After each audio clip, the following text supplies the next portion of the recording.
ओशो का मूल नाम रजनीश है, जिन्हें क्रमशः भगवान श्री रजनीश, ओशो रजनीश या केवल रजनीश के नाम से जाना जाता है।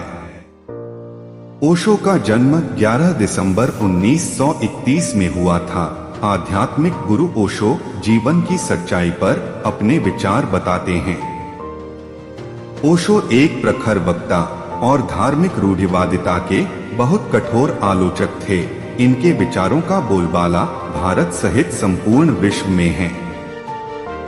उनकी मृत्यु के 25-27 साल बाद आज भी उनके विचार लोगों का मार्गदर्शन कर रहे हैं। तो आइए जानते हैं उनके अनमोल विचार।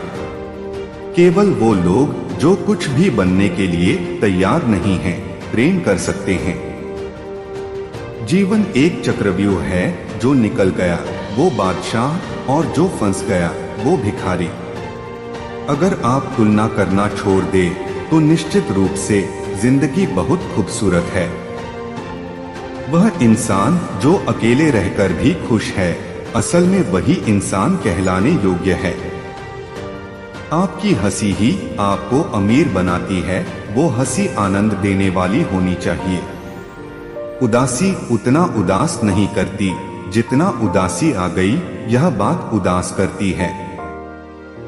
जब तक आदमी सृजन की कला नहीं जानता, तब तक अस्तित्व का अंश नहीं बनता।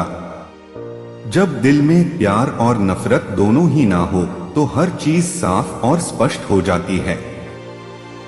यदि आप सच्चाई को देखना चाहते हैं, तो उसके लिए या उसके खिलाफ कोई राय न रखें।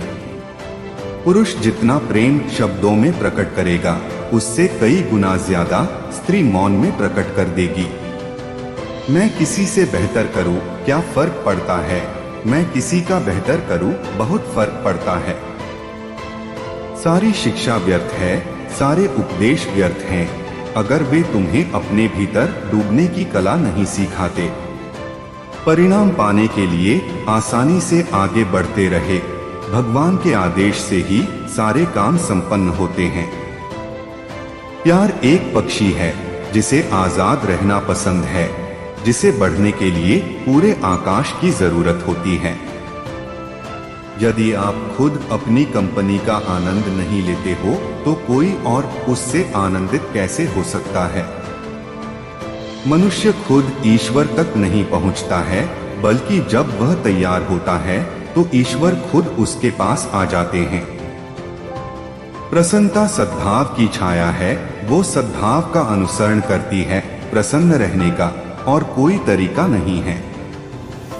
स्वयं की खोज करें, अन्यथा आपको अन्य लोगों की राय पर ही निर्भर रहना होगा, जो खुद को भी नहीं जानते हैं। संसार सुंदर है क्योंकि इसे ईश्वर ने बनाया है। जो संसार को गंदा कहता है, वह ईश्वर का तिरस्कार कर रहा है। मुझे आज्ञाकारी लोगों जैसे अनुयायी नहीं चाहिए, मुझे बुद्धिमान दोस्त चाहिए जो यात्रा के समय मेरे सहयोगी हो। बड़ा सवाल ये नहीं है कि कितना सीखा जा सकता है, इसके उल्टा सवाल ये है कि कितना भुलाया जा सकता है। आपका विवाह राजनीतिक शासन करने का एक छोटा रूप है, जिसमें आपके माता और पिता छोटे राजनेता होते हैं। प्रेम की कोई भाषा नहीं होती, प्रेम का फूल मौन में खिलता है। प्रेम संगीत है, प्रेम अंतर्नाद है, प्रेम ही अनाहद नाद है। जब तक मानव काम वासना का दमन करना नहीं छोड़ेगा, तब तक वह ठीक से श्वास भी नहीं ले पाएगा। प्यार की सर्वश्रेष्ठ सीमा आजादी है। किसी भी रिश्ते के खत्म होने का मुख्य कारण आजादी का न होना है। यहाँ कोई भी आपके सपने को पूरा करने के लिए नहीं है। हर कोई यहाँ अपने भाग्य और अपनी हकीकत बनाने में लगा है।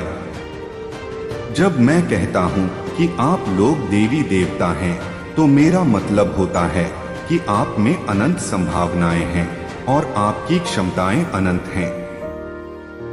कोई आदमी चाहे लाखों चीजें जान ले, चाहे वह पूरे जगत को जान ले, लेकिन अगर वह स्वयं को नहीं जानता है तो वह अज्ञानी है।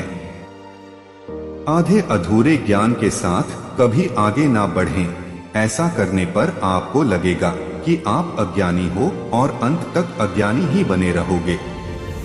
जिंदगी के हर एक दिन को ऐसे जिए कि वह तुम्हारा आखिरी दिन हो, और हर एक पल को ऐसे जिए जैसे वह आपका आखिरी पल हो।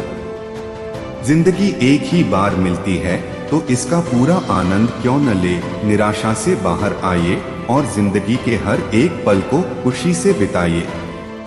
अतीत का अनावश्यक रूप से बोझ न लें। आपके द्वारा पढ़े गए अध्यायों को बंद करते जाएं, बार बार वापस जाने की जरूरत नहीं है। दिल भूत और भविष्य के बारे में कुछ नहीं जानता है, यह सिर्फ वर्तमान के बारे में ही जानता है। दिल के लिए समय जैसा कुछ भी नहीं है। प्यार तभी सच्चा होता है जब कोई एक दूसरे के व्यक्तिगत मामलों में दखल ना दे। प्यार में दोनों को एक दूसरे का सम्मान करना चाहिए।